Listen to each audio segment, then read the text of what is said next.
Online classes में आपका स्वागत है।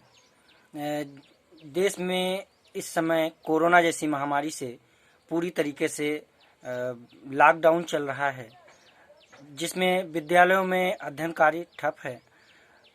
हम न तो मार्केट से पुस्तकें ला सकते हैं, न ही विद्यालय जा सकते हैं। पढ़ाई बाधित न हो, इसके लिए सरकार ने गाइडलाइन जारी की है, जिसके द्वारा विद्यालयों में ऑनलाइन पढ़ाई का प्रावधान बनाया गया है। जनता इंटर लालपुर बरेती जलालपुर में ऑनलाइन पढ़ाई के लिए भी क्लास प्रारंभ हो गई है। जिन छात्रों को अभी तक व्हाट्सएप ग्रुप नहीं मिल पाया है या व्हाट्सएप ग्रुप में नहीं जुड़ पाए हैं, वो अपने क्लास टीचर को या विद्यालय में दिए गए मोबाइल नंबरों पर संपर्क करके अपना मोबाइल नंबर, नाम, क्लास सेंड करके अपने ग्रुप से जुड़ जाएं और अपनी क्लास में चल रही पढ़ाई के से लाभ उठाएं और उसमें दिए गए प्रश्नों को हल करें। अगर कोई समस्या आती है तो उस ग्रुप के माध्यम से जो टीचर है, जो सब्जेक्ट टीचर है, उससे समझ लें। उसके नंबर पे या उस व्हाट्सएप ग्रुप में अपना प्रश्न पूछ सकते हैं। अब हम आज की क्लास प्रारंभ करते हैं। Shri Krishna Kumar Verma, mobile number 7376970359।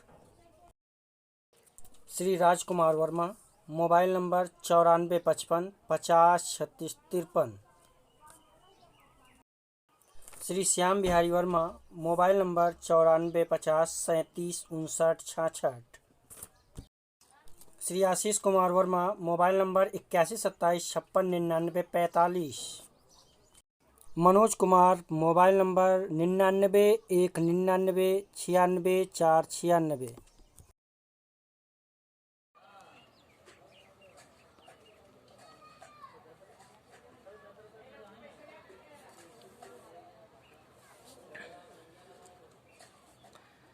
जनता इंटर कॉलेज की ऑनलाइन क्लास में आपका स्वागत है।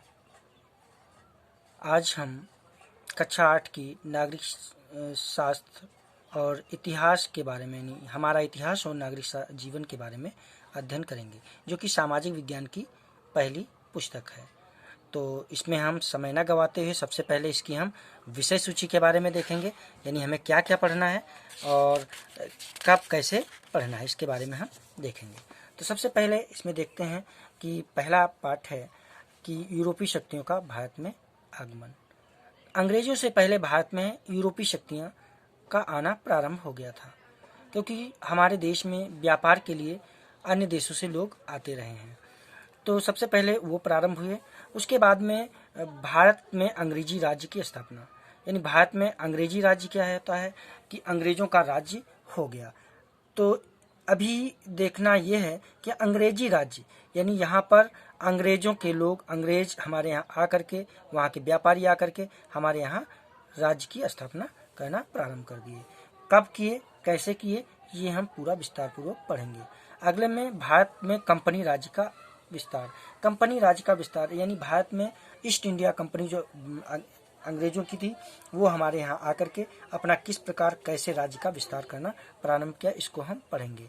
अगला है भारत में कंपनी राज्य का प्रभाव। भारत में कंपनी राज्य का प्रभाव कैसे पड़ा, यानी इन्होंने राजाओं के, हमारे यहाँ के राजाओं को किस तरीके से अपने वश में कर लिया और कैसे उन्होंने प्रभावित किया और पूरे देश के ऊपर शासन किया।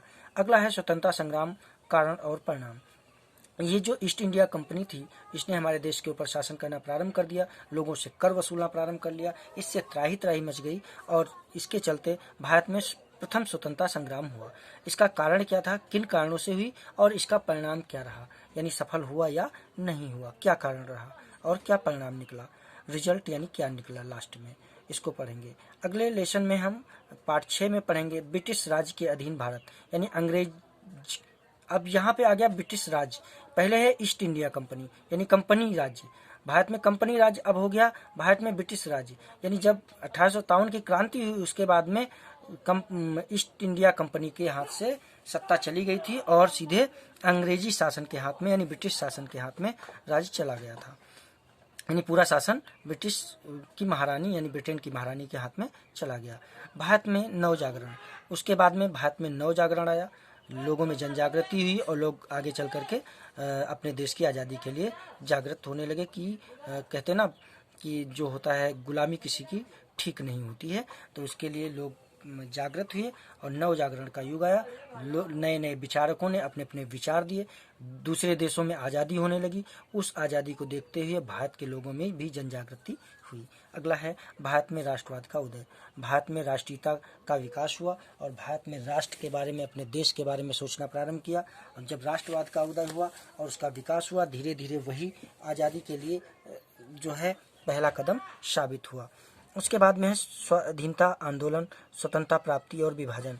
भारत में स्वाधीनता आंदोलन, भारत छोड़ो आंदोलन, स्वतंत्रता के लिए बहुत सारे आंदोलन चलाए गए।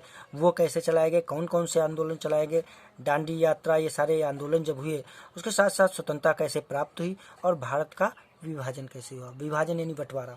भारत और पाकिस्तान जबकि अंग्रेजों के शासन में एक साथ थे, एक ही देश था, बाद में अंग्रेजों ने जाते जाते इस देश के बंटवारे करने का काम किया और कैसे इसका विभाजन हुआ, इसके बारे में हम विस्तार पूर्वक पढ़ेंगे।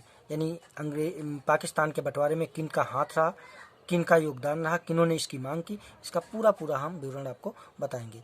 अगला लेसन है अंग्रेज भारत छोड़ने को कैसे विवश हुए। यानी अंग्रेज जाना तो चाहते ही नहीं थे भारत से, कैसे जाते, लेकिन वो कैसे विवश हुए भारत से जाने के लिए, उसके बारे में हम पढ़ेंगे।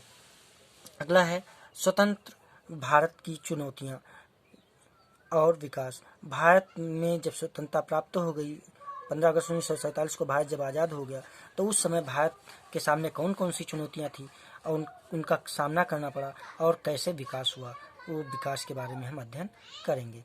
उसके बाद में हम नागरिक शास्त्र को पढ़ेंगे। नागरिक शास्त्र में पहला पाठ है जो हमारा लोकतंत्र, यानी हमारा लोकतंत्र, हम जो भारतवासी हैं, हमारे देश में लोकतंत्रात्मक शासन व्यवस्था चलती है। यहाँ जनता के द्वारा चुने गए प्रतिनिधियों का शासन होता है। इसके बारे में हम पूरी तरीके से अध्ययन करेंगे। अगला है देश की सुरक्षा एवं विदेश नीति।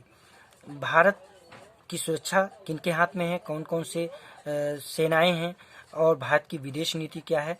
भारत जानते हो सदैव कहता आया है वसुधैव कुटुंबकम, पूरे विश्व को एक परिवार के रूप में मानता चला आया है। तो विदेश नीति भारत की कैसी है, इसके बारे में हम अध्ययन करेंगे। अगला है अंतर्राष्ट्रीय संगठन जो है संयुक्त राष्ट्र संघ। संयुक्त राष्ट्र संघ की स्थापना कब हुई, इसके अंग कौन कौन से हैं, इसका मुख्यालय कहाँ कहाँ है, ये सारी चीज़ें हम आपको बताएंगे। अगला है नागरिक सुरक्षा, यानी नागरिक सुरक्षा क्या है, नागरिकों के अधिकार क्या हैं, उनके कर्तव्य क्या हैं, इनके बारे में भी अध्ययन करेंगे। और नागरिक सुरक्षा, नागरिकों की सुरक्षा, नागरिक कैसे सुरक्षित रहेंगे, उनको कौन से अधिकार दिए गए हैं, उनके लिए कौन से कानून बनाए गए हैं, उसके बारे में हम अध्ययन करेंगे। अगला पांचवा पाठ है विकलांगता यानी अपंगता, डिसेबिलिटी। इसके साथ साथ कारण और बचाव, यानी विकलांगता के कारण क्या है, कैसे विकलांग होते हैं, कैसे विकलांगता आती है और बचाव इसके क्या है, इसके बारे में हम पढ़ेंगे। तो अगले हम आज हम इतना ही पढ़ाएंगे। अगले दिन यानी नेक्स्ट डे हम आपको पहला पार्ट जो है यूरोपीय शक्तियों का भारत में आगमन, इसको पढ़ाएंगे। इसके पहले हम आपको इसकी जो है, अभी आपके पास लॉकडाउन के चलते किताबें नहीं हैं, तो इसकी हम एक PDF फाइल डाल देंगे जिसको आप पढ़ लेंगे। जो समस्याएं हों वो ग्रुप में